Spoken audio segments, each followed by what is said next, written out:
Couple of years ago, my spiritual mother, Mrs. Laura Randolph, that I love, love, love, love, love dearly, just like she is my own mother, but she is my spiritual mother. She told me that the Lord had given her a vision of me, and she called me Lion Queen. And so that just really blessed me and everything because, in the natural, I have a pretty bold personality and everything. But because of some things that were going on in my life and things that have gone on in my life, I kind of became a pussycat. I became scared. I became, concerned about what people think, what people gonna say, what they're gonna do, all this kind of stuff, just like shame and regret and just all these negative feelings that kept me bound and kept me holding back from what God has called me to do, kept me clueless in my mind, kept me confused, just everything.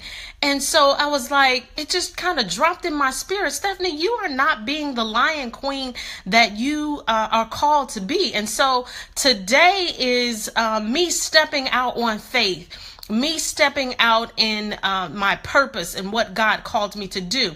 And so I wanted to share with you something that God has been dealing with me on for a long time, for quite a while. And God has just been impressing upon my heart to pray for the side chick and to specifically pray for my husband's side chick. And he has, impressed this upon my heart for probably about,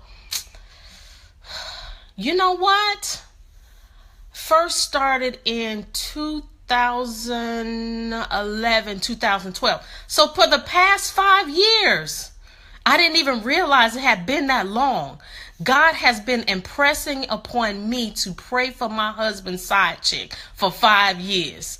And you know what? I haven't been doing it. I do it for a little bit and then I stop. I do it for a little bit and then I stop. I do it for a little bit. I get pissed off and then I was like, I ain't praying for nobody. I would just, allow my flesh to rule my actions. But you know what? This is what I'm about. And this is what I'm striving for. It's complete obedience. I was just reading in Jeremiah. God was just kind of dealing with Jeremiah, and Jeremiah was like, God had really been talking to or showing Jeremiah how Judah and how Israel had been so disobedient, how they hadn't done what he told them to do and all that kind of stuff. And so, Jeremiah was like standing in the gap for his people and this, that, and the other. And so God's response was, to share with him, how, the things and the ways that Judah and Israel had been disobedient.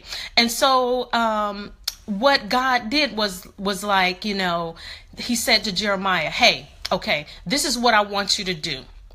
I want you to get a loincloth and put this loincloth on.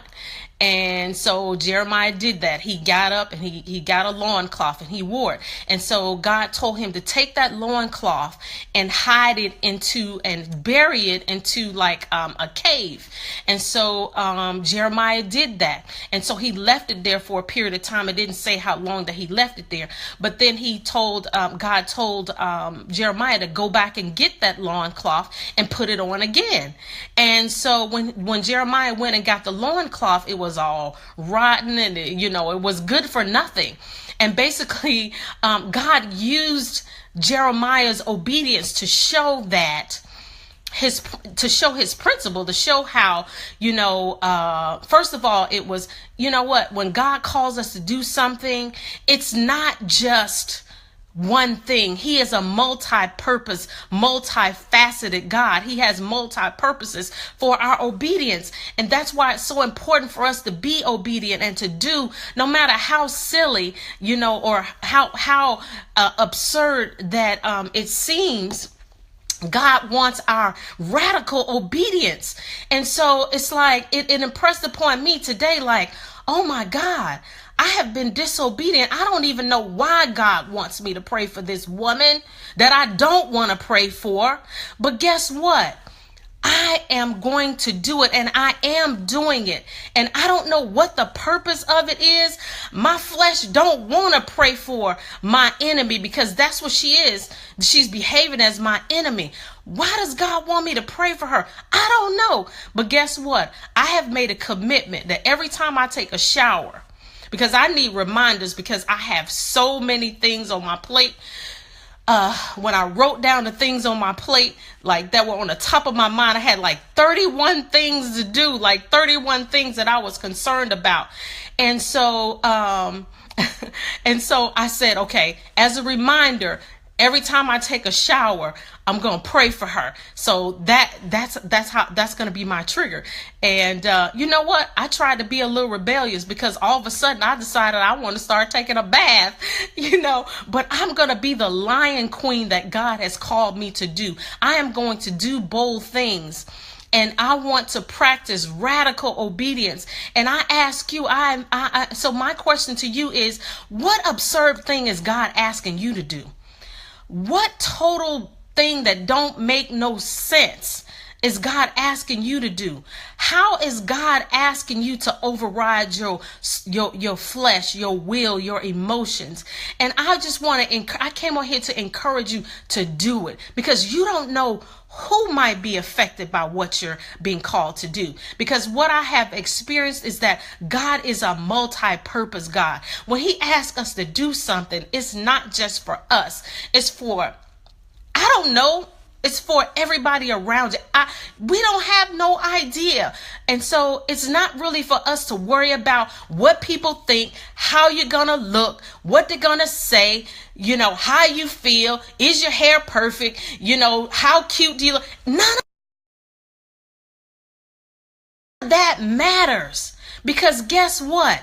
The people that loved you before are going to love you afterwards. The people that talked about you before are going to talk about you afterwards. But what's really important is what God says, what he called you to do, who he called you to be. And so I don't know who this is for, but I just got it so powerful in my spirit that I decided to forego my standing 9:00 appointment. And I just want to encourage you, no matter how crazy it sounds, no matter how embarrassed you feel, no matter how much you cry over the decision, I'm just encouraging you to just step out on faith, because God obviously has purpose. He is a purposeful God, and he has a purpose for asking you to do the very thing that you don't want to do, the very thing that your flesh don't want to do.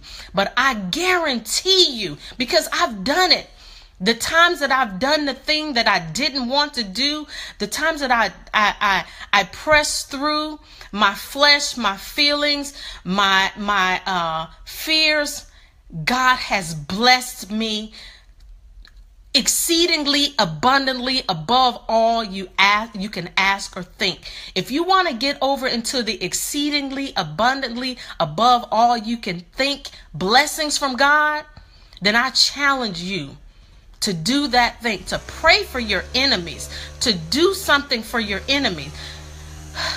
That's all I got to say, y'all. I'm just excited, and I just thank God for